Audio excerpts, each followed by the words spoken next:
Assalamu alaikum, this is Osama, and today we're gonna study shaper machine. We've already studied lathe machine and milling machine, and if you have grasped the concept of those two machines, this will be comparatively very easier in order to understand. So basically, shaper machine is a relatively simple machine used for machining flat surfaces which may be horizontal, vertical, or inclined with a single point cutting tool. Okay, one thing to notice here is कि इसके अंदर जो cutting tool use हो रहा है that is also what single point cutting tool, and जो cutting tool हमने lathe में use किया था that was also single point cutting tool. However, जो cutting tool हमने milling में use किया था that was multiple point cutting tool. So that is the major difference here as well. यहाँ पे अगर आप देख सकते हैं तो ये इसका tool होता है. Again, that little bit of edge here, that is a single point cutting tool, and वो जो है वो cut कर देता है. That is basically ये जो use होती है ये flat surfaces बनाने के लिए भी use हो सकती है, which can be horizontal like this surface is horizontal, and अगर आप इस तरह cutting कर रहे हैं then basically this is horizontal cutting, but it can also create vertical surfaces like अगर आपने यहाँ पे cutting कर रहे हैं then you will creating vertical flat surface, and you can also create incline, like you can also cut it at some angle. Like for example अगर आपकी ये मशीन है तो आपके हो सकता है कि आपका वर्क पीस किसी एंगल पे हो, ठीक है. सो this is theta, so this is angle, but हम ये जो इसके कटिंग प्रोसीजर्स हैं और टाइप्स हैं we will discuss it in detail. Here the tool reciprocates and the work is stationary. Tooling is simple and the shapers do not always require operator attention while cutting. अच्छा, इसमें important चीज़ ये है कि जो आपका tool होता है वो रेसिप्रोकेट कर रहा होता है. If we can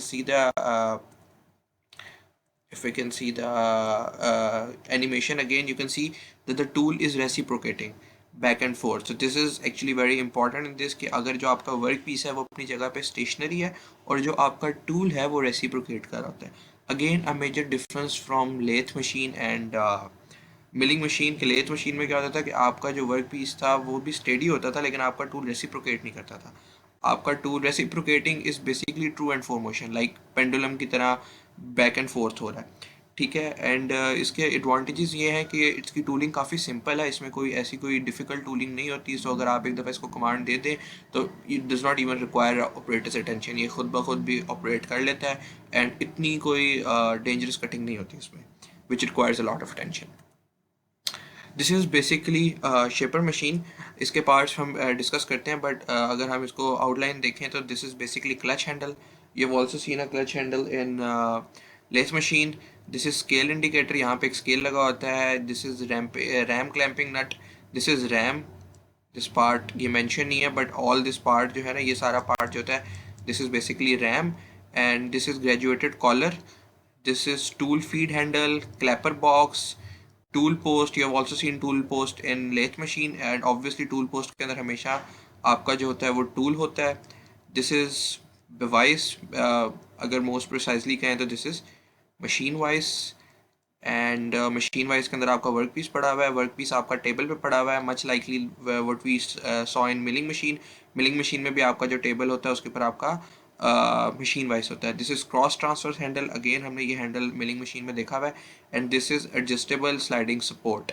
बेसिकली जिस तरह वहाँ पे नी एलिवेटिंग हैंडल होता था यहाँ पे एडजस्टेबल स्लाइडिंग सपोर्ट है. So it's very simple and very common. अगर आप लेथ और मिलिंग मशीन के कुछ कंपोनेंट्स को याद रखें, सो बेसिकली अगर आप उनको कंबाइन करें so you get all the components of shaper machine. So this is another picture of shaper machine, but this is much simpler, so we'll just skip this one.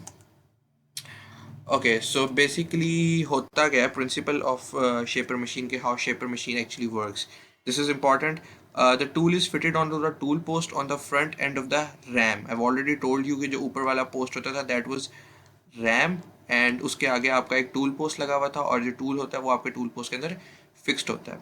The ram reciprocates along with the tool to remove the metal in forward stroke called as cutting stroke, and the return stroke is called as idle stroke. Therefore, one pass is nothing but the combination of one cutting stroke and one idle stroke. Again, animation पे वापस जाते हैं, but you have to remember कि shaper के अंदर हमेशा दो strokes होते हैं. अब दो स्ट्रोक्स कैसे होते हैं कि अगर आपको थोड़ी सी एनिमेशन याद हो तो उसमें क्या हो रहा था, रेसिप्रोकेट हो रहा था. एक दफ़ा टूल आगे जा रहा था और एक दफ़ा टूल वापस आ रहा था. अब जो आगे वाला जा रहा है टूल उसको हम कहते हैं फॉरवर्ड स्ट्रोक. ठीक है, और जो वापस आ रहा है हम उसको कहते हैं बैकवर्ड स्ट्रोक। अब आपका जो शेपर मशीन है, आपकी जो शेपर मशीन है वो जो कटिंग परफॉर्म कर रही है वो हमेशा फॉरवर्ड स्ट्रोक में कर रही है, और जो बैकवर्ड स्ट्रोक है वो उसमें कटिंग परफॉर्म नहीं हो रही, इसलिए हम उसको आइडल स्ट्रोक भी कहते हैं। Idle is basically a word for useless. Like backward stroke जो होता है वो इसका यूजलेस होता है। सही है, तो अब हमें ये बात तो पता चल गई कि ये रेसिप्रोकेटिंग मोशन थी, और इसका जो फॉरवर्ड स्ट्रोक है वो कटिंग स्ट्रोक होता है, और इसका जो बैकवर्ड स्ट्रोक होता है दैट इज आइडल स्ट्रोक। अब इसको जेन में रखते हुए हम एनिमेशन एक दफ़ा दोबारा देखते हैं। Now you can see that इसके अंदर दो स्ट्रोक्स हो रहे हैं, और जब ये फॉरवर्ड जाती है तो ये मटेरियल रिमूव कर रहा है और मटेरियल नीचे गिर रहा है, लेकिन ये जो बैकवर्ड स्ट्रोक में जा रही है तो आपका मटेरियल रिमूव नहीं होता। If you can see that right here, so you can understand कि जो इसका फॉरवर्ड स्ट्रोक है, लाइक ये जो लेफ्ट टू राइट मूव कर रही है दैट इज कटिंग स्ट्रोक, और ये जो बैकवर्ड स्ट्रोक है दैट इज आइडल स्ट्रोक। और ये आपका टूल पोस्ट है, और इसके आगे ये आपका टूल लगा हुआ है। सो बेसिकली ये आपका टूल पोस्ट है, this is your tool post and this is your tool and this is your ram. So जो रैम है ये बेसिकली रेसिप्रोकेट करता है, और इसके आगे टूल रेसिप्रोकेट करता है, और जब ये फॉरवर्ड स्ट्रोक में जाता है देन आपकी कटिंग परफॉर्म होती है, और जब ये फॉरवर्ड बैकवर्ड स्ट्रोक में जाता है then this is an idle stroke. So ये बेसिकली प्रिंसिपल है शेपर मशीन का, that how shaper machine works. Okay जी, मूविंग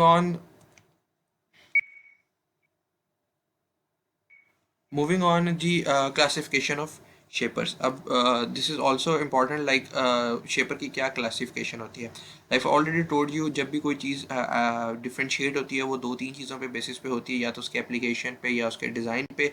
तो दिस इज़ बेसिकली यहाँ पे क्लासिफिकेशन उन्होंने साथ साथ बताई भी है कि ये according to the type of driving mechanism है, according to the position of ram है, according to the table design है, and then according to the cutting stroke. हम इस पे वन बाय वन जाते हैं। पहला आपके पास है क्रैंक ड्राइव टाइप। तो क्रैंक ड्राइव टाइप में भी है कि आपका ड्राइविंग मैकेनिज्म क्या था कि बेसिकली जो आपकी रैम थी वो रेसिप्रोकेट हो रही थी। ठीक है, आगे जा रही थी तो फॉरवर्ड स्ट्रोक कर रही थी, बैकवर्ड जा रही थी तो आइडल स्ट्रोक कर रही थी। तो ये मूव कैसे हो रही है? तो जो क्रैंक टाइप होता है उसमें ये होता है कि जो आपकी रैम होती है वो एक गियर्स के साथ अटैच होती है। ठीक है, बेसिकली वो यहाँ पे इसमें एक गियर होता है, और वो एक यहाँ पे छोटे और गियर के साथ अटैच होता है। तो जब ये गियर मूव करता है, ये गियर मूव करता है, तो ये रेसिप्रोकेट होती है, तो इनकी रोटेशनल मोशन होती है बेसिकली गियर्स की। तो आगे जाके जो रोटेशनल मोशन है वो आपकी कन्वर्ट हो जाती है रेसिप्रोकेटिंग मोशन में या टू एंड फ्रो मोशन में। ठीक है ना, तो this is basically crank drive mechanism. तो इसमें जो ये गियर लगा होता है इसको हम बुल गियर भी कहते हैं। ठीक है ना, तो इसको बुल गियर मैकेनिज्म भी कहते हैं। Then other is Whitworth driving mechanism. Whitworth driving mechanism भी बिल्कुल इसी तरह का होता है कि आपकी रैम के नीचे सिर्फ गियर की बजाय ना एक रॉकर आर्म लगा होता है। लाइक फॉर एग्जांपल, अगर आपका ये आपकी रैम है तो इसके नीचे ना आपका एक रॉकर आर्म लगा होता है। ठीक है, यहाँ पे ये रॉकर आर्म अटैच हुआ होगा, और इस रॉकर आर्म के अंदर ना एक स्लेट सी होती है, और उसके अंदर एक पिन होती है, और आपकी ये जो पीछे बॉडी है उस पिन के साथ अटैच होती है। इसके आगे डायग्राम आएगी तो वो उससे आपको आइडिया हो जाएगा। हो क्या रहा होता है कि ये जो सर्कुलर प्लेट है ये मूव कर रही होती है। इस सर्कुलर प्लेट के मूव होने से ये जो पॉइंट है ना इस रॉकर आर्म के अंदर ऊपर नीचे मूव कर रहा होता है, and then this rocker arm is also moving to and fro. It's a little difficult to explain it this way, तो मैं आपको एक एनिमेशन दिखा देता हूँ which will help you understand it much much better. ये बेसिकली ये this is the one. अब आप ये अगर ये वाली एनिमेशन देखें तो यू वुड अंडरस्टैंड कि ये रॉकर आर्म लगा हुआ है और ये प्लेट जो है ये मूव कर रही है। अब जब ये प्लेट मूव कर रही है तो जो इसका सर्कुलर पार्ट है प्लेट का, जब वो सर्कुलर मोशन परफॉर्म करता है तो इस रॉकर आर्म के अंदर या इस स्लॉट के अंदर जो है वो to and fro motion move कर रहा है। ठीक है, और ऊपर जो आपका रैम है वो रेसिप्रोकेट हो रहा है। तो ये बेसिकली जो है ये विटवर्थ मैकेनिज्म होता है, और हम इसको क्विक रिटर्न मैकेनिज्म भी कहते हैं, लाइक रिटर्न हेयर, बट इसको मैं डिटेल से आगे डिस्कस करूँगा, but you get the point right. So ये इस तरह विटवर्थ मैकेनिज्म जो होता है वो काम करता है। उसके बाद आपके पास हाइड्रोलिक मैकेनिज्म आ जाता है। Hydraulic mechanism is basically same, इसमें पिस्टन सिलेंडर लगा होता है, पिस्टन होता है, उसके सामने एक सिलेंडर लगा होता है, वो सिलेंडर इनसाइड और आउटसाइड मूव करता है। तो आपका जो रैम है वो भी जो बेसिकली रैम ऊपर लगा हुआ है वो भी रेसिप्रोकेशन मोशन परफॉर्म करता है, बट ये इतना ज़्यादा यूज़ नहीं होता, और ना ही हमारी जो लैब में शेपर पड़ी हुई है उसमें यूज़ होता है। तो जो हमारी लैब में शेपर पड़ी हुई है उस पर बेसिकली उसमें क्रैंक टाइप मैकेनिज्म है, और उसमें बुल गियर मैकेनिज्म यूज़ हुआ है। तो लेकिन ये भी काफ़ी कॉमन मैकेनिज्म है। Hydraulic is not that important या इतना कॉमन नहीं है, बट ये हाइड्रोलिक बेसिकली जिस तरह आपके हाइड्रोलिक ब्रेक्स होती हैं या हाइड्रोलिक सिस्टम्स होते हैं ना उसी तरह ही है। लाइक जिस तरह आपने मतलब सिरेंज देखी है ना, तो सिरिंज में भी बिल्कुल इसी तरह होता है कि आगे नीडल होती है और नीचे एक वो मतलब नीडल सी होती है, अगर उसको आप ऊपर पुश करते हो तो प्रेशर आगे आ जाता है। तो उसी तरह ही होता है कि जब वो आपकी सिरिंज लेफ्ट राइट मूव करती है तो ऊपर आपका जो रैम है वो भी मूव कर रहा होता है। सो ये हाइड्रोलिक टाइप होता है। उसके बाद हमारे पास आ जाता है according to the position of ram. तो रैम की पोजीशन की बेस पे भी आपकी जो शेपर है वो क्लासीफाई होती है। जो हमने अभी देखी थी that was horizontal shaper. Horizontal shaper में जो रैम है वो हमेशा हॉरिजॉन्टल टाइप होता है और ये बेसिकली फ्लैट सर्फेसिस के लिए यूज़ होता है। But also there is an shaper machine जो कि वर्टिकल शेपर है, जिसमें आपका जो रैम होता है that is in the vertical form. ठीक है, this is vertical and this is horizontal. तो वर्टिकल फॉर्म जो होता है वो ज़्यादातर यूज़ होता है कीवेज और स्लॉट्स के लिए एंड ग्रूव्स के लिए भी। ग्रूव्स आपको ऑलरेडी पता है, तो बेसिकली अगर आपने किसी मशीनिंग पार्ट के अंदर इस तरह की ग्रूव्स बनाने हो या इस तरह के ग्रूव्स बनाने हो, इवन अगर आपको याद हो तो मैंने आपको गियर की टाइप्स में गियर का बताया था, that was rack and pinion. ठीक है, इसकी एग्जांपल मैंने आपको दी थी असेंबली लाइन से। ठीक है, उसमें यह था कि आपके पास जो रैक था वो इस तरह का रैक था, ऊपर आपके पास पिनियन जो था वो मूव कर रहा था। ठीक है ना, आपके पास जो पिनियन था वो रोटेट कर रहा था और आपके पास जो रैक था, अब रैक की जो शेप थी ना दैट वाज लाइक दिस। तो अब ये जो ग्रूव्स बना रहे होते हैं ना, ये भी आपके जो वर्टिकल शेप पर नहीं है, ये यूज़ होती है ये ग्रूव्स बनाने के लिए, विच इज़ ऑल्सो यूज। ठीक है, जो हॉरिजॉन्टल शेपर है ना वो ज़्यादातर फ्लैट सर्फेसिस बनाने को यूज़ होती है। लाइक फॉर एग्जांपल अगर आपकी सरफेस इस तरह की है ना तो आप वर्टिकल शेपर यूज़ कर हॉरिजॉन्टल शेपर यूज़ करके इसको फ्लैट कर लोगे। ठीक है ना, ये सारी सरफेस रिमूव करके आपके पास एक फ्लैट सरफेस आ जाएगी। तो आप हॉरिजॉन्टल शेपर तब भी यूज़ करते हो। Then there is travelling head shaper. Travelling head shaper में बेसिकली ये होता है कि जो आपका वो होता है रैम, वो किसी एंगल पे भी टिल्ट हो जाता है। You can also tilt at any angle, और ये काफ़ी वर्क भी होता है, मतलब इसकी जो मूवमेंट होती है ना उसमें उसमें वो क्रॉस वाइज मूवमेंट भी आती है। तो इसकी आगे जाकर डायग्राम्स आएंगी, maybe you will understand it better there.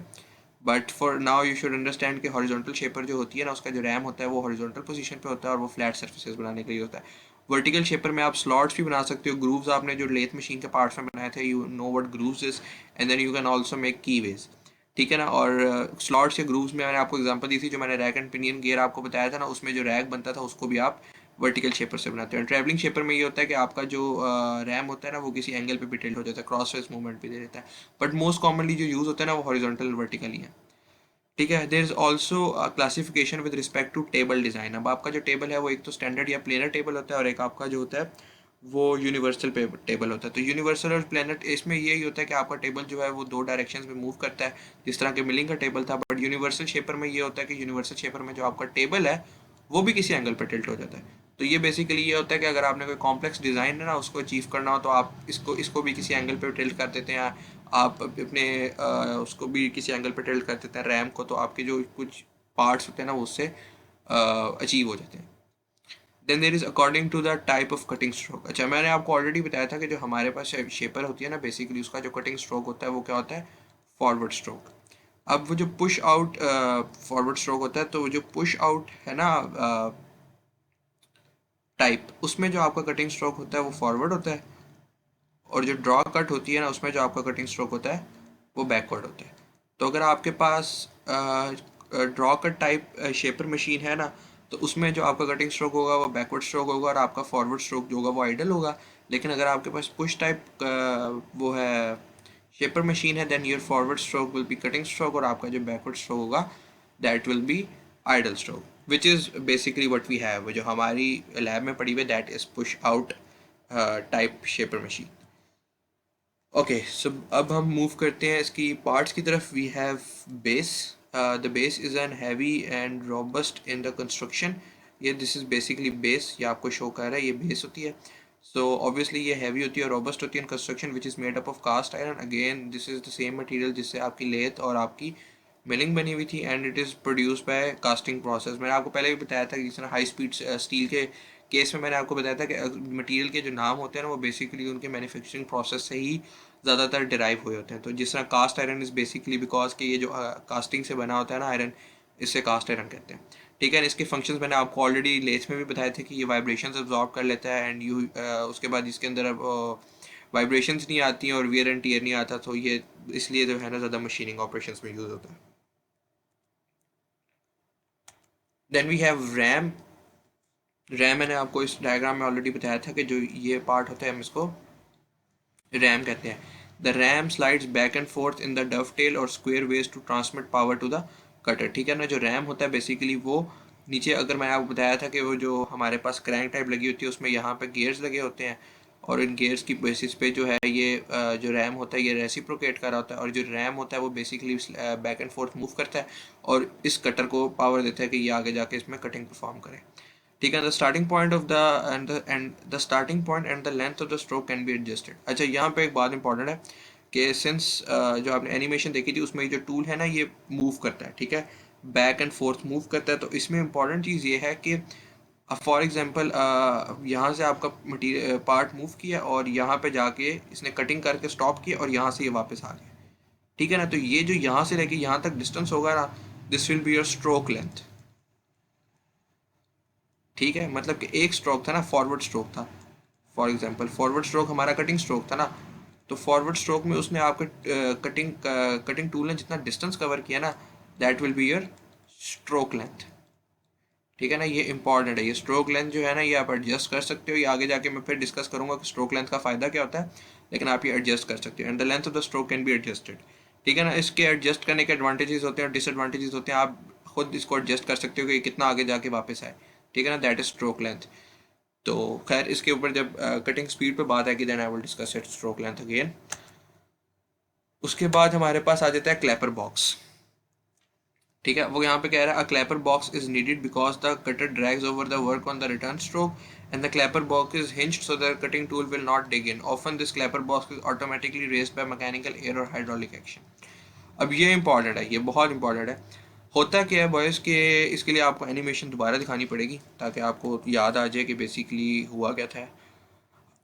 अगर हम शेपर मशीन की दोबारा इसकी वर्किंग देखें देन यू विल रियलाइज़ कि शेपर मशीन जो होती है वो काम किस तरह कर रही है, रेसिप्रोकेट हो रही है. ठीक है, अब ये फॉरवर्ड स्ट्रोक में कटिंग कर रही है और रिवर्स स्ट्रोक में कटिंग नहीं कर रही. ठीक है, अब ये बात याद रखनी है. और अब आपने आ जाना है क्लैपर बॉक्स पे. इम्पॉर्टेंट चीज़ ये है कि क्लैपर बॉक्स का क्या फंक्शन है. ओके, क्लैपर बॉक्स का क्या फंक्शन है कि अब फॉर एग्जांपल ये आपका वर्क पीस है. ठीक है, और ये आपका टूल है. आप फॉरवर्ड स्ट्रोक में गए, आपने कटिंग की, आपका वर्क पीस ठीक है यहाँ पे आ गया, और आप फॉर एग्जांपल अब आपका टूल ये है और आपका वर्क पीस पीछे, और आपने वापस अब जाना है. ठीक है, तो there is a good chance कि आपका जो टूल है आपके वर्क पीस को दोबारा टच करेगा.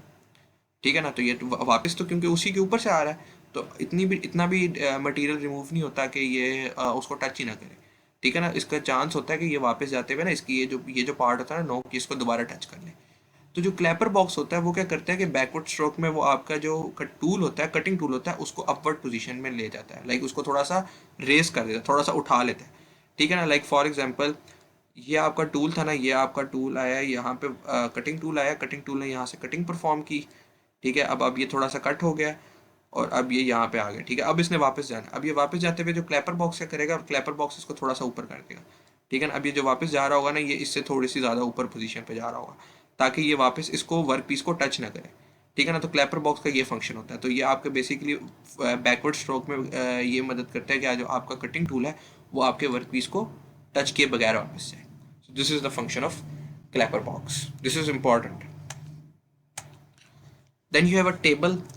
The table is moved left and right and usually by hand to position the work under the cutter, and when setting up then either by hand or more often automatically. The table is moved sideways to feed the work under the cutter at the beginning of end of the stroke. ठीक है, सो ये basically आपका table होता है और आप इस table को ऑब्वियसली मूव कर सकते हो लेफ्ट और राइट पे, और वो जिस पोजीशन पे आपने रखना होता है उस पोजीशन पे रख के आप फिर कटर को यानी कमांड देते हो रैम को, और वो जो रैम है वो to and fro motion perform करती है और आपकी मटेरियल को कट करती है. This table is very similar to what we studied in milling. सो इसमें कोई ऐसी डिफरेंट चीज़ नहीं है. Then you have tool head.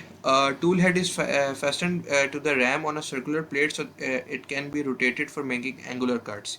The tool head can also be moved up or down by its hand crank to precise adjustment. ठीक है, ये होता है आपका बेसिकली टूल हेड होता है. ठीक है ना, ये टूल पोस्ट के ऊपर आपका टूल हेड होता है. तो ये टूल हेड जो है ना किसी एंगल पे भी टिल्ट हो जाता है. ठीक है, अगर किसी एंगल पे टिल्ट होगा तो ऑब्वियसली ये जो आपकी आपका कटर है ये भी किसी एंगल पे टिल्ट हो जाएगा. तो अगर आपने एंगुलर कट्स लगाने हो ना तो ये टूल हेड जो है ये कट हो जाता है, टिल्ट हो जाता है। प्लस वो कह रहा था tool head can also be moved up और down by its hand crank, तो आप इसके हैंड क्रैक को यूज़ करके टूल हेड को अप एंड डाउन मूव कर सकते हो फॉर योर डेप्थ एडजस्टमेंट, की जितना आपने डेप्थ ऑफ कट देना होता है ना, आप उसके हिसाब से इसको एडजस्ट कर लेते हो। सो ये बेसिकली कुछ स्पेसिफिकेशंस हैं शेपर की। शेपर में आप इंपॉर्टेंट ये होता है कि आपकी जो बेड रहता है उसके लेंथ एंड ब्रेंथ आपने चेक करना होता है, axial travel and vertical travel of the bed देखना होता है, मैक्सिमम स्ट्रोक लेंथ देखनी होती है, रेंज और number of strokes per minute देखना होता है, रेंज ऑफ टेबल फीट देखनी होती है, पावर ऑफ मेन ड्राइव देखनी होती है, और space occupied by the machine देखनी होती है। Length and breadth of bed का बेसिकली मकसद यही होता है कि जो आपकी मशीन है ना वो कितनी बड़ी है, ठीक है ना। और एक्सियल ट्रैवल और वर्टिकल ट्रैवल का मतलब ये होता है कि जो आपकी रैम है ना उसने वर्टिकल डायरेक्शन में और हॉरिजॉन्टल डायरेक्शन में कितना डिस्टेंस कवर किया है। स्ट्रोक लेंथ में आपको ऑलरेडी बता चुका हूँ कि आपका जो टूल है वो कितना डिस्टेंस कवर कर रहा है आपके वर्क पीस के ऊपर। And then there is number of strokes per minute के, मतलब एक मिनट में ये कितने स्ट्रोक्स लगा रहा है, ठीक है। और ये यूजली जो इन स्ट्रोक्स है ना, इनकी हमेशा कटिंग स्ट्रोक ही मीनिंग होता है, like they are not counting idle strokes. तो उसके बाद टेबल फीड है, इसके बारे में बात करते हैं कि फीड क्या होती है। And then power of main drive, power of main drive basically होती है कि जो गियर्स हैं वो कितनी पावर प्रोवाइड कर रहे हैं। And then there is space, whole space occupied by the machine. तो ये कुछ स्पेसिफिकेशंस है या कुछ मेजरमेंट्स हैं जो you always look before you buy a shaper machine. अच्छा, ये इंपॉर्टेंट है, लाइक ऑलरेडी टोल्ड यू कि जो आपका कटिंग टूल है वो स्पेसिफिकली किसी एंगल में टिल्ट हो जाता है। तो यहाँ पे आप देख सकते हो कि आपका जो टूल पोस्ट है turned at an angle so the side of the material can be machine, ठीक है ना। अब ये देख रहे हो ये स्ट्रेट है और यहाँ पे ये किसी एंगल पे टिल्ट हुआ हुआ है, ठीक है ना। तो एंगल पे इसलिए टिल्ट हुआ हुआ है ताकि इस मशीन वर्क पीस के साइड पे ये कटिंग कर सके। तो ये अगेन इंपॉर्टेंट प्रोसीजर है इसका, ये मैं आपको ऑलरेडी बता चुका हूँ कि ये एंगल पे टिल्ट हो जाता है। तो ये इस एंगल पे टिल्ट करके इस तरह की मशीनिंग परफॉर्म करता है, ठीक है ना। उसके बाद आपके पास आ जाता है हॉरिजॉन्टल, ठीक है। अब ये आपको नजर आ रहा है ये बिल्कुल स्ट्रेट है, ठीक है। अब ये पहले एंगल पे टिल्ट हुआ था लेकिन अब ये बिल्कुल स्ट्रेट है और अब ये फ्लैट सरफेस क्रिएट कर रहा है। सो बेसिकली हॉरिजॉन्टल, ठीक है ना, it is not at some angle. And then this is basically vertical surface. और इसके आप अगर उसमें जाएं तो यहाँ पे लिखा हुआ है top slide is slowly feed into the material so that rack can be machine for the rack and pinion gear system, the same example I gave you. तो अब ये जिसमें जो मशीनिंग कर रहा है दिस इज बेसिकली रैम, ठीक है ना। तो अब ये मैंने आपको वर्टिकल बताया था ना कि वर्टिकल कटिंग किस तरह करते हैं। तो बेसिकली वो वर्टिकल कटिंग में ये वाले रैक जो है ये वो मतलब मशीन कह रहा है। सो this is the example of vertical cutting. उसके बाद आपके पास आ जाता है quick return mechanism. Quick return mechanism is important. ये बेसिकली क्विक रिटर्न मैकेनिज्म जो होता है इस पे शेपर मशीन काम करती है। क्विक रिटर्न मैकेनिज्म होता क्या है मैं आपको एक्सप्लेन करता हूँ। In the standard type shaper metal is remove by forward stroke and the return stroke goes idle, ठीक है ना। मतलब आपके पास, मैंने आपको बताया कि आपके पास जो स्टैंडर्ड शेपर होती है उसमें आपके पास दो स्ट्रोक्स होते हैं। जो फॉरवर्ड स्ट्रोक होता है that is cutting stroke and the reverse stroke is idle stroke.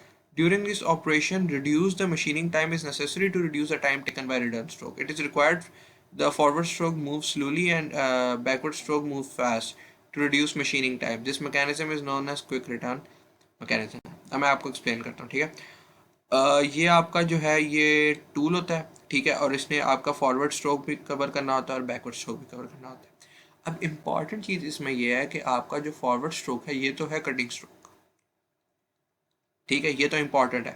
जो आपका बैकवर्ड स्ट्रोक है दिस इज आइडल, ये इम्पॉर्टेंट नहीं है। तो आप क्या करते हो कि आप इसकी टाइमिंग ऐसे एडजस्ट करते हो कि कटिंग स्ट्रोक में है तो वो टाइम लेता है, लेकिन जो आइडल स्ट्रोक होता है उसमें वो खास टाइम ही लेता है, ठीक है ना। That is quick return, like ठीक है, ये फॉरवर्ड कटिंग की and then quick return, like फॉरन से वापस आता है, ठीक है ना। अगर आप इसके मैकेनिज्म को दोबारा देखें ना तो यू कैन अंडरस्टैंड कि देखें कटिंग तो कर रहा है फॉरन, लेकिन ये कटिंग तो कर रहा है लेकिन फॉरन वापस आ रहा है, ठीक है ना। और जब वापस आ रहा है तो थोड़ा सा नोटिस करें कि ये ऊपर भी चला जाता है, तो that is because of Clapper box, ठीक है ना। तो अब हम ये करते क्यों, क्योंकि जब भी हमने कोई मशीनिंग करनी होती है ना तो हम उसमें टाइम बचा रहे होते हैं, ठीक है। तो हमेशा डिफरेंस होता है ये जो आपका फॉरवर्ड स्ट्रोक होता है ना, जो कटिंग स्ट्रोक होता है वो आपके बैकवर्ड स्ट्रोक से स्लो होता है। आपका बैकवर्ड स्ट्रोक बहुत फास्ट होता है क्योंकि बैकवर्ड स्ट्रोक में उसने कोई कटिंग नहीं करनी होती, तो वो फौरन से वापस आता है, ठीक है ना। इन दोनों की स्पीड चेंज होती है, ये दोनों एक स्पीड पे नहीं जाता है। ये मैं अक्सर पूछ लिया करता हूँ कि मतलब बैकवर्ड स्ट्रोक और फॉरवर्ड स्ट्रोक का सेम टाइमिंग होती है। सो नो, इनकी सेम टाइमिंग नहीं होती क्योंकि बैकवर्ड स्ट्रोक में कटिंग नहीं होनी होती, तो जो आपका कटिंग टूल है वो फौरन वापस आ जाता है, ठीक है ना। तो exactly with the name goes के क्विक रिटर्न मैकेनिज्म है, बेसिकली जल्दी रिटर्न होता है, ठीक है ना। सो इट्स मैकेनिज्म है ऑल्सो। तो ये यूज़ इसलिए होता है कि जब आप मशीनिंग कर रहे हो तो आपके जो टाइम है वो उसकी कंजम्पशन कम हो, ठीक है ना। अगर आपने 8 घंटे मशीनिंग करनी है तो 8 घंटों में अगर आप दोनों स्ट्रोक्स की सेम लेंथ रखोगे, सेम टाइम रखोगे, तो हो सकता है जहाँ आपके 100 पार्ट्स बन रहे हो वहाँ पे आपके 50 बन रहे हो, ठीक है ना। लेकिन अगर आपने बैकवर्ड स्ट्रोक जो कि आइडल स्ट्रोक है उसकी आपने टाइम रिड्यूस कर दिया तो हो सकता है आपकी प्रोडक्शन इंक्रीज हो जाए, हो सकता है कि डेफिनेटली इंक्रीज होगी, and which is a very plus point. तो जो शेपर मशीन्स हैं वो सारी सारी क्विक रिटर्न मैकेनिज्म पे। अच्छा ये भी है कि आपके पास अगर ड्रा कट शेपर है जिसमें आपका बैकवर्ड स्ट्रोक करनी है तो उसमें फिर आपका फॉरवर्ड स्ट्रोक जो होगा वो जल्दी हो, ठीक है ना। तो पुश आउट है, पुश आउट में ये होता है कि जो आपका फॉरवर्ड स्ट्रोक है वो कटिंग होता है। तो ये आपने याद रखना है, जो आपका कटिंग स्ट्रोक है ना वो आइडल स्ट्रोक से हमेशा फास्ट होता है। ओके जी। Now this is selecting the proper feed. In shaping, the feed is the distance the work is moved toward the cutting tool for each forward or cutting stroke of the ram. ठीक है, वो क्या कह रहा है, the feed is the distance work is moved towards the cutting tool for each forward and cutting stroke of the ram. अब मतलब feed होती है आपकी, आपका जो कटिंग टूल है वो आपके वर्क पीस में कितना डिस्टेंस कवर करता है, ठीक है ना। फॉर एग्जांपल अगर आपका वर्क पीस ये इस जगह पे और आपका कटिंग टूल इस जगह पे है, तो आपके कटिंग टूल ने इतना डिस्टेंस कवर करना है आपके वर्क पीस के आने के पास। दिस इज़ योर फीड, ठीक है ना। आप ये फीड उसमें भी सिलेक्ट करते थे लेथ मशीन में, जहाँ पे आपके पास ऑटोमेटिक फीड हैंडल था, ठीक है ना। You were giving the feed, और वो फीड जब आप देते थे तो आपका क्या होता था, आपका जो टूल है वो आपके वर्क पीस के पास जाता था, ठीक है ना, और वो कटिंग करता था। तो वही फीड होती है, यहाँ पे भी वही फीड है, ठीक है। वो कह रहे हैं either the hand feed or the automatic feeding system can be used same as lathe machine. आप हाथ से भी फीड दे सकते थे और आप ऑटो फीड हैंडल भी यूज़ कर सकते थे, ठीक है। In setting the automatic feed the amount of feed भी depend upon the metal being cut. अच्छा ये इंपॉर्टेंट होता है, जो मेटल होता है ना यूजली हम उसकी बेस पे फीड सेलेक्ट करते हैं। The time required to complete the work with the given finish is determined by the amount of feed, ठीक है ना। जितनी आप फीड दोगे उससे आपको पता चलता है कि आपका जो टाइम कितना लगेगा इस वर्क पीस को कंप्लीट करने के लिए। अगर आपकी फीड ज़्यादा होगी तो ऑब्वियसली आपका टाइम कम लगेगा, और vice versa. Both the kind of metal and the type of job must be considered in selecting the feed, ठीक है। आपने किस तरह का मेटल कट करना है और आपकी जॉब की क्या, यानी जो आपने परफॉर्म करना है उसकी क्या स्पेसिफिकेशन है, इन दोनों को कंसिडर करते हुए आप अपनी फीड सेलेक्ट करते हो। If a softer metal is used a heavier feed can be used, ठीक है ना। अगर मेटल आपका जो यूज़ हो रहा है वो सॉफ्ट है तो आप ज़्यादा फीड यूज़ करते हो। फीड अब यहाँ पे आपको देखो ना इंचेस में दी हुई है, ठीक है ना। तो मैंने आपको ऑलरेडी बताया था कि जो आपका टूल है ना वो आपके वर्क पीस में जितना डिस्टेंस कवर करता है ना दैट इज़ फीड। वो डिस्टेंस ऑब्वियसली इंचेस में होता है, ठीक है ना। A finer feed must be used on harder and tough materials. तो अगर आपका मटेरियल जो है वो टफ है यानी हार्ड मटेरियल है तो आप थोड़ी फीड देते हो उसे। Of course, the capacity of the shaper must be considered. Heavier feeds can be used at large heavy-duty machine than on small and lightly constructed shaper. ठीक है ना। अगर आपने ज़्यादा फीड देनी है तो उसके लिए आपको ये भी मेक श्योर करना पड़ता है कि जो आपकी शेपर है, मशीन है जो आपके पास, that is also very heavy, ठीक है ना। वो इसको हैवी ड्यूटी मशीन होती है तो वो उसको अब्जॉर्ब कर सके या उसको परफॉर्म कर सके, ठीक है। After feed then there is cutting speed. The speed of shaper is the number of cutting strokes made by a ram during 1 minute of the operation, ठीक है। अब मैंने आपको बताया था रैम क्या होता है, रेसिप्रोकेटिंग मोशन परफॉर्म कर रहा होता है। अब वो आपसे कह रहा है द स्पीड ऑफ जो कटिंग स्पीड होती है वो ये होती है कि कितने number of cutting strokes RAM perform कर रहा है 1 मिनट में, लाइक कितनी दफ़ा रैम जो है वो फॉरवर्ड जा रहा है 1 मिनट में। This is basically your cutting speed, ठीक है ना। इसका आगे फॉर्मूला आएगा which will make things easier. The number of strokes made by the RAM in 1 minute remains constant eight for the given speed of bull gear, ठीक है ना। मैंने आपको बताया था कि जो रैम होता है वो नीचे जाके आपके एक बुल गियर के साथ अटैच होता है। तो वो कह रहे हैं कि जो आपकी रैम की स्पीड होती है वो कांस्टेंट रहती है बिकॉज जो आपने बुल गियर की स्पीड सेट की होती है। Whether the stroke is long or short, the cutting speed is changed by changing the rate and the amount of rocker arm movement, ठीक है ना। जिस मूवमेंट पे आपका रॉकर आर्म मूव कर रहा होता है उस मूवमेंट पे आपकी स्ट्रोक की आपकी कटिंग स्पीड चेंज कर रही होती है। आपकी कटिंग स्पीड कभी भी स्ट्रोक लेंथ पे चेंज नहीं कर रही होती। स्ट्रोक लेंथ मैंने आपको बताया था कि आपके जो टूल है उसका स्टार्टिंग पॉइंट से लेकर उसका जो एंड पॉइंट होता है जिसकी बेस जिस पॉइंट के बाद वो वापस मूव करते हैं दैट इज स्ट्रोक लेंथ, ठीक है ना। अगर मैं आपको बताया था ये वर्क पीस है ना और ये आपका कटिंग टूल है तो उसने यहाँ से कट करके स्टार्ट किया और यहाँ आके कट कर लिया, ख़त्म कर दिया, ठीक है ना। यहाँ से उसका मटीरियल उसके बाद से इसने वापस मूव करना शुरू किया। तो ये जो सारा डिस्टेंस है ना ये स्ट्रोक लेंथ है। तो इसकी ये जितनी मर्जी स्ट्रोक लेंथ आप चेंज कर लें तो आपकी कटिंग स्पीड चेंज नहीं होती। आपकी कटिंग स्पीड हमेशा चेंज होती है आपके बुल गियर मैकेनिज्म से। The speed of the cutting tool is the average rate of speed attained when the shaper has been adjusted to make a given number of cutting and return strokes over given length in 1 minute. वो basically आपको ये बता रहा है कि जो आपकी cutting tool की स्पीड है वो आपके डिपेंड करती है आपके स्ट्रोक उस पर नंबर ऑफ कटिंग पे, जित मतलब आपने कितने नंबर ऑफ कट्स लगाए हैं पर मिनट और वो डिपेंड करती है कि आपने मतलब रिटर्न स्ट्रोक्स की कितनी लेंथ। तो ऑब्वियसली रिटर्न स्ट्रोक्स क्योंकि जल्दी आ रहे होते हैं तो उनका जो टाइम होता है as compare to the forward strokes वो काफ़ी कम होता है। The rate of speed then is determined by the time or the fractional part of a minute required for the cutting stroke and the distance or total length in feet of the cutting stroke. ये आपको explain करता हूँ, ये आगे जाके इसका formula आ जाएगा। ये कुछ सर्फेसेज हैं जो कि शेपर से परफॉर्म हुई है, ठीक है। ये ग्रूव ब्लॉक है, डव टेल स्लाइड है, गाइड जॉब है और वी ब्लॉक है, ठीक है ना। तो ये सारी सर्फेसेज है ना, ये मतलब आपने इस तरह के पार्ट्स इसमें क्रिएट कर सकते हो शेपर के अंदर। यहाँ से बेसिकली आपको समझ आएगा what cutting speed is. Cutting speed का फॉर्मूला होता है 0.14 multiply by N multiply by N. L is basically length of the stroke and N is basically strokes per minute. अब इस स्ट्रोक से मुराद है कटिंग स्ट्रोक्स। मैं फिर एक दफ़ा एक्सप्लेन कर देता हूँ कि फॉर एग्जांपल ये आपका वर्क पीस है, सॉरी टूल है, और ये आपका वर्क पीस है, ठीक है। और आपका जो टूल है वो 1 मिनट में कितनी दफ़ा वर्क पीस पे को कट कर रहा है, that is your strokes per minute, क्योंकि कितनी दफ़ा वो कटिंग स्ट्रोक्स परफॉर्म कर रहा है। And length of the stroke इसके फॉर एग्जांपल आपका जो टूल है वो यहाँ से स्टार्ट हुआ है और इस पॉइंट पर आके स्टॉप हुआ है और इस पॉइंट के बाद वो वापस जा रहा है, ठीक है ना, क्योंकि रेसिप्रोकेटिंग मोशन यूज़ कर रहा है। तो इस पॉइंट से लेके इस पॉइंट तक उसने जितना डिस्टेंस कवर किया that is your length of stroke, ठीक है। उनको आपने आपस में मल्टीप्लाई करना है, 0.14 से मल्टीप्लाई करना, आपके पास कटिंग स्पीड आ जाएगी। तो वो कह रहे to find the cutting speed of the tool when the shaper makes 60 strokes per minute and the cutting stroke is 10 inches long. उसने आपको कहा कि आप कटिंग स्पीड फाइंड आउट करो और आपका जो शेपर है वो 60 स्ट्रोक्स पर मिनट यानी 60 दफ़ा वो कटिंग स्ट्रोक परफॉर्म कर रहा है 1 मिनट में, और आपकी जो स्ट्रोक लेंथ है दैट इज़ 10 इंचेस लॉन्ग। तो आपने क्या किया, इस फार्मूला के अंदर 60 पुट किया, 10 पुट किया और आपके पास 84 फीट पर मिनट आंसर आ गया। This is your cutting speed, ठीक है ना, क्योंकि देखो ना ये पर मिनट था and this is also inches और क्या नाम है inches and strokes per minute and inches. तो आपको पता then in 1 feet there are 12 inches, so you can do the math. तो बेसिकली ये है कि आपके पास जो है वो strokes per minute multiply by inches था, तो inches will convert into feet and then you get the answer in feet per minute. So yeah, so this is how you get the answer. Now there's another example जिसमें वो कह रहा है find the number of strokes per minute at which the shaper should be run to machine at a piece of copper having a cutting speed of 80 feet per minute with a stroke adjusted to 6 inches. अब उसमें उसने आपको क्या दिया, उसने आपको बता दिया कि जो आपकी कटिंग स्ट्रोक है मतलब उसने आपको एल की वैल्यू दे दी है, दिस इज 6 इंचेस, ठीक है। और उसने आपको कटिंग स्पीड भी दे दी है 80, ठीक है ना, उसने आपको कटिंग स्पीड भी दे दी है। अब आपने क्या फाइंड आउट करना है, आपने फाइंड आउट करना है कि कितने स्ट्रोक्स वो 1 मिनट में परफॉर्म कर रहा है। तो इट्स वेरी सिंपल, लाइक आप इसी तरह फार्मूला यूज़ करें, 80 आ जाएगा, then you have 0.14 multiply by N multiply by L. L की जगह आप पुट कर दें 60 and then you can find easily find N, ठीक है ना। So you should try this on your own. So this is it from the shaper. Now this is basically summary जो आपने अभी तक पढ़ा है। It's much simpler machine than the others. Basically वो कह रहा था shaper is a metal removing machine.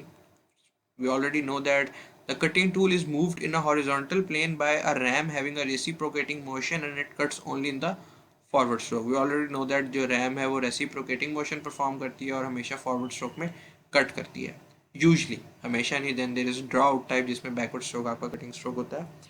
The work is usually held in a vise bolted to a box-like table that can be moved either vertically or horizontally, ठीक है। आपका जो work piece होता है वो हमेशा मशीन वाइज के अंदर पड़ा होता है और जो मशीन वाइज होता है वो आपके टेबल के अंदर पड़ी होती है, और आपका टेबल जो होता है वो हॉरिजॉन्टल वर्टिकल दोनों पोजीशंस पे मूव कर सकता होता है। The size of a shaper is determined by the size of the largest cube that can be machine rotate, ठीक है ना। मतलब अगर आपने एक क्यूब है उसको जितना बड़ा क्यूब एक शेपर के अंदर परफॉर्म किया जा सकता है या कट किया जा सकता है उससे आपका size of the shaper identify होता है। The shaper was intended originally to produce only planar surfaces, angular, horizontal or vertical, but it can also be used to produce concave or convex surfaces.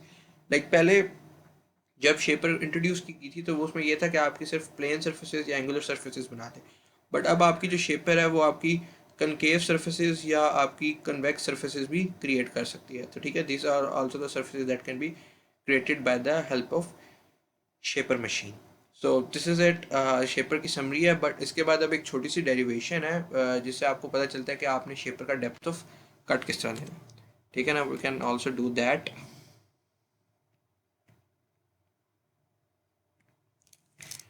Basically shaper का जो depth of cut होता है उसके लिए आपको छोटी सी derivation है, आपको आइडिया हो जाए कि फॉर एग्जांपल अगर आपके पास कोई सर्कुलर बॉडी है और उसका अगर आपने डेप्थ ऑफ कट देना है तो आप कैसे देते हैं। ठीक है, फॉर एग्जांपल मेरे पास ये एक सर्कल है, I am gonna make a circle, और इसको मैंने स्क्वायर में कन्वर्ट करना है।